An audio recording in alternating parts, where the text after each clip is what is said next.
पुण्याहून शेगावकडे जाणारा आमचा आजचा प्रवास सुरू झाला महाराष्ट्र एक्सप्रेसने। रात्रीच्या थंडगार वातावरणात रेल्वेचा प्रवास नेहमीच वेगळा आनंद देतो। आम्ही रात्री 11 वाजता पुण्याहून निघालो होतो। पुणे ते शेगाव हे अंतर साधारण 550 किमी आहे। शेगावला महाराष्ट्र एक्सप्रेस सकाळी 10 वाजेच्या जवळपास पोहोचतो। सकाळी खिडकीतून दिसणारी हिरवीगार शेतं, लहान गावं आणि शांत निसर्ग मनाला खूप सुखावते। त्यानंतर आम्ही स्टेशनच्या बाहेर उभ्या असलेल्या गजानन महाराज संस्थानच्या बसने भक्तनिवास येथे गेलो। संस्थानच्या बसचा प्रवास हा पूर्णपणे मोफत आहे। भक्तनिवासमध्ये रूमची विचारपूस केली असता आम्हाला कळले की रूम्स उपलब्ध नाहीयेत। मग त्यांनी आम्हाला संस्थानाच्या दुसऱ्या निवासस्थानी जाण्यास सांगितले। येथे टोटल 3 निवासस्थाने आहेत। मंदिरापासून अगदी जवळ आहे ते भक्तनिवास। त्यानंतर तेथून साधारण 2 ते 3 किलोमीटर अंतरावर आनंद विहार आणि विसावा निवासस्थाने आहेत। आनंद विहार आणि विसावा निवासस्थान येथे जाण्यासाठी इथूनच बसेस उपलब्ध आहेत। ह्या बसेस दुपारी 12 वाजेपर्यंत दर अर्ध्या तासाला आनंद विहारला जात असतात। त्यानंतर जसे भक्त अवेलेबल होतात त्यानुसार बसेस सोडल्या जातात। शेगावमध्ये गजानन महाराज संस्थानने तयार केलेले आनंद विहार हे खरोखरच एक सुंदर आणि मनमोहक ठिकाण आहे। येथे प्रवेश करताच स्वच्छता, हिरवाई आणि सुंदर रचना लगेच लक्ष वेधून घेते। लहान मुलांपासून मोठ्यांपर्यंत प्रत्येकासाठी येथे काही ना काही पाहण्यासारखे आहे। शांत वातावरण, सुंदर बगीचे आणि आकर्षक देखावे यामुळे येथे फिरताना मनाला खूप आनंद मिळतो। शेगावला आल्यानंतर आनंद विहारला भेट देणे हा एक अविस्मरणीय अनुभव ठरतो। त्यानंतर आम्ही रूमसाठी रजिस्ट्रेशन केले। आपल्याला ते एक फॉर्म देतात, त्यात आपल्याला आपल्यासोबत आलेल्या सर्व व्यक्तींची नावे द्यावी लागतात। त्यानंतर ते आपल्याला आपल्या आवश्यकतेनुसार रूम देतात। येथे 2 व्यक्तींसाठी 4 किंवा 6 व्यक्तींसाठी रूम्स अवेलेबल असतात। रजिस्ट्रेशन झाल्यानंतर आम्ही आमच्या रूमकडे निघालो। जाताना येथील स्वच्छता, हिरवाई आणि सुंदरता बघून मन अजूनच प्रसन्न झाले। इथे साधारण 3 मजली इमारत आहेत आणि त्यात आपल्याला प्रसन्न करणाऱ्या प्रशस्त रूम्स आहेत। प्रत्येक बिल्डिंगच्या बाहेर खूप छान प्रकारे छोटे बगीचे बनवण्यात आले आहेत आणि तसेच इथे बसण्यासाठी छोटे ओटेही बांधण्यात आले आहेत। लहान मुलांना खेळण्यासाठी लॉन तयार करण्यात आले आहेत। त्यानंतर आम्ही रूममध्ये गेलो। रूम खूप छान होत्या आणि खूप स्वच्छही होत्या। ते तुम्हाला प्रत्येक बेडसाठी ब्लँकेटही देतात। रूममध्ये फ्रेश झाल्यानंतर आम्ही आनंदविहारमध्ये असलेल्या प्रसादालयात नाश्ता करण्यासाठी गेलो। इथे तुम्हाला पहिले बाहेर असलेल्या काउंटरवरून नाश्ता किंवा जेवणासाठी कूपन घ्यावे लागतात। नाश्ता झाल्यानंतर आम्ही संस्थानच्या बसने श्रींच्या दर्शनासाठी निघालो। संस्थानची बस ही आनंद विहार, त्यानंतर विसावा विहार जाते आणि मग तिथून मंदिराकडे। तुम्ही आत्ता व्हिडिओमध्ये जे बघत आहेत ते विसावा विहार आहे। निवास करण्यासाठी हे ठिकाणही खूप छान आहे। आम्ही ज्या वेळेला गेलो होतो त्यावेळेला इथे नॅशनल आरोग्य शिबिर चालू होते, ज्याचे उद्घाटन आपल्या राष्ट्रपती द्रौपदी मुर्मू यांच्या हस्ते झाले होते। विसावा विहारपासून जवळच आनंद सागर आहे। तिथे जाण्यासाठी तुम्हाला इथेच उतरून पायी जावे लागते किंवा तुम्ही ऑटो करून जाऊ शकता। सध्या आनंदसागरमध्ये रिनोव्हेशनचे काम चालू आहे आणि त्यामुळे फक्त तेथील मंदिर बघता येतात। आम्ही वेळेअभावी आनंदसागर येथे जाऊ शकलो नाही, पण तुम्ही नक्की जा। सध्या आनंदसागरची वेळ ही सकाळी 10 ते दुपारी 4 पर्यंत आहे। त्यानंतर आत प्रवेश बंद होतो। आनंदसागरचे काम पूर्ण होण्यासाठी अजून साधारण 2 वर्ष लागू शकतात। त्यानंतर बसने आम्ही भक्तनिवास येथे उतरलो। तिथून मंदिर अगदी 2 मिनिटांच्या अंतरावर आहे। भक्तनिवास येथून आपण मंदिराकडे पायी जाऊ शकता। भक्तनिवास येथून बाहेर पडले की लगेच समोर वस्ताद साळवे चौक लागतो। तेथून समोरच मंदिराची मुख्य कमान दिसते। मंदिराकडे जाणाऱ्या मार्गावर भरपूर प्रसादाचे शॉप्स आहेत। मंदिरात जाताना आपण येथून प्रसाद घेऊन जाऊ शकता, जेणेकरून आपल्याला हा प्रसाद श्रींच्या पादुकांवर ठेवून आणता येऊ शकतो। समोर आपल्याला जी भव्य दिव्य कमान दिसत आहे ही मंदिराची मुख्य कमान आहे। येथून आत गेल्यानंतर उजव्या बाजूला आपण दर्शन रांगेकडे जाऊ शकतो। तेथून आत गेल्यानंतर आपण आपली पादत्राणे ठेवून तिथेच हातपाय स्वच्छ धुवून दर्शन रांगेत जाऊ शकता। येथे 2 दर्शन रांग लागतात। पादत्राणे ठेवून उजव्या बाजूला गेल्यास मुखदर्शनसाठी रांग असते, तर डाव्या बाजूने चरण दर्शन घेण्यासाठी रांग लागलेली असते। आम्ही चरण दर्शनच्या रांगेने दर्शन घेण्यासाठी गेलो। चरण दर्शन घेण्यासाठी साधारण 1 ते 2 तासांचा वेळ लागतो। त्यामुळे येथे संस्थानाने उत्तम प्रकारे भक्तांना रांगेत चालण्यासाठी आणि थकवा जाणवल्यास बसण्यासाठी सोय केलेली आहे। दर्शन रांग ही पहिल्या माळ्याहून मंदिराच्या मागच्या साईडने जाते। समोर आपण जो परिसर बघताय हा मंदिराच्या मागच्या बाजूचा आहे, जो आपल्याला दर्शन रांगेतून दिसतो. येथून पुढे गेल्यानंतर आपण मुख्य मंदिरात जातो. मुख्य मंदिरात दर्शन रांग ही सभामंडपमधून जाते. श्रींचे दर्शन घेतल्यानंतर आम्ही मंदिरातून बाहेर आलो आणि त्यानंतर मंदिराला प्रदक्षिणा केल्या आणि तेथे थोड्या वेळ बसलो. इथे बसल्यानंतर मनाला एक वेगळीच शांतता भेटते आणि ह्या भक्तिमय वातावरणात मन अगदी प्रसन्न होते. मंदिराच्या बाजूला भगवा ध्वज उभारलेला आहे. येथेच शेजारी ध्यान मंदिरही आहे. आपण तिथे पारायण करू शकता.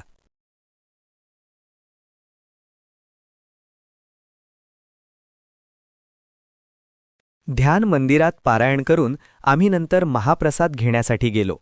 समोर जो मार्ग आपल्याला दिसत आहे ह्या मार्गाने आपण महाप्रसादालयाकडे जाऊ शकता. येथे महाप्रसाद घेण्याची वेळ ही सकाळी 10 ते सायंकाळी 5 वाजेपर्यंत आहे. महाप्रसादालयाच्या बाहेरच टॅप वॉटर आहे, जेथे आपण हातपाय धुवून मग महाप्रसाद घेण्यासाठी जाऊ शकता. येथे महाप्रसादाचे कोणत्याही प्रकारचे शुल्क घेतले जात नाही. श्री गजानन महाराज संस्थांच्या वतीने भाविकांसाठी अतिशय सुंदर आणि भव्य महाप्रसादालयाची व्यवस्था करण्यात आली आहे. येथे दररोज हजारो भाविकांना अत्यंत स्वच्छ, सात्विक आणि प्रेमाने बनवलेला महाप्रसाद दिला जातो. ह्या महाप्रसादालयाची सर्वात खास गोष्ट म्हणजे येथील स्वच्छता आणि शिस्तबद्ध व्यवस्था. महाप्रसाद घेतल्यानंतर आम्ही गजानन महाराजांचे प्रकटस्थान बघण्यासाठी गेलो. हे स्थळ मुख्य मंदिरापासून 350 मीटर अंतरावर आहे. आपण मुख्य मंदिरातून बाहेर पडल्यानंतर गुगल मॅपने या ठिकाणी पायी जाऊ शकता किंवा एक ऑटो ठरवून सर्व स्थळे बघू शकता. हे स्थान मुख्य मंदिरापासून जवळच असल्याने आम्ही पायीच गेलो, जेणेकरून श्रींचे शेगाव बघण्याचाही योग आला. गजानन महाराजांना सर्वात प्रथम या ठिकाणी बंकटलाल यांनी बघितले होते. या ठिकाणी उष्ट्या पत्रावळीवरील अन्नग्रहण करताना श्री गजानन महाराज शेगावमध्ये अवतरले होते. त्यावेळचे वडाचे झाड अजूनही तिथे आहे. अन्न हे पूर्ण ब्रह्म, हेच श्रींना आपण सर्वांना यातून बोधित करायचे असावे. त्यावेळचा प्रसंग येथे एका पेंटिंगच्या स्वरूपात दर्शवलेला आहे. येथूनच थोडे पुढे आपण बंकट सदन बघण्यासाठी जाऊ शकता. बंकट सदन हे बंकटलाल यांचे निवासस्थान होते. श्री गजानन महाराजांचे येथे बऱ्याच काळ वास्तव्य होते. येथेच श्रींनी बिना विस्थवाची चिलीम पेटवली होती. बंकट सदनपासून पुढे हा मार्ग शीतलादेवी मंदिराकडे जातो. बंकट सदन येथे श्रींच्या पादुका ठेवण्यात आल्या आहेत. तसेच बंकटलाल यांचा एक पुतळाही उभारण्यात आला आहे. त्यानंतर आम्ही शीतलादेवी मंदिर बघण्यासाठी गेलो आणि तिथूनच ऑटो करून श्री कृष्णाजी पाटील यांचा मळा बघण्यासाठी गेलो. कृष्णाजी पाटील मळा हा श्री गजानन महाराजांच्या जीवनातील अत्यंत महत्त्वाचा आणि पवित्र असा स्थळ मानला जातो. महाराज शेगावला प्रकट झाल्यानंतर काही काळ ते या मळ्यात राहिले होते. त्या काळात महाराज येथे शांतपणे ध्यान आणि समाधी अवस्थेत राहायचे. असे सांगितले जाते की या ठिकाणी महाराजांनी अनेक भक्तांच्या अडचणी दूर केल्या आणि अनेकांना आध्यात्मिक मार्गदर्शन दिले. येथेच श्री महाराजांनी जळत्या पलंगावर बसून गोसावी यांचा गर्वहरण केला होता. पहिल्या दिवशी ही सर्व स्थळे बघितल्यानंतर आम्ही आमच्या रूमवर आराम करण्यासाठी गेलो आणि दुसऱ्या दिवशी सकाळी लवकर फ्रेश होऊन आम्ही श्री महालक्ष्मी मंदिर येथे दर्शन घेण्यासाठी निघालो. आपण समोर जे बघत आहात हे श्री महालक्ष्मी मंदिरासमोरील सभामंडप आहे. बाजूनेच असलेल्या पायऱ्यांनी आपण मंदिरात जाऊ शकता. मंदिराच्या बाहेर मंदिराची मुख्य कमान ही खूप सुंदर आहे. हे मंदिर शेगावपासून साधारण 3.5 किमी अंतरावर आहे. त्यामुळे तुम्हाला येथे ऑटोने यावे लागते.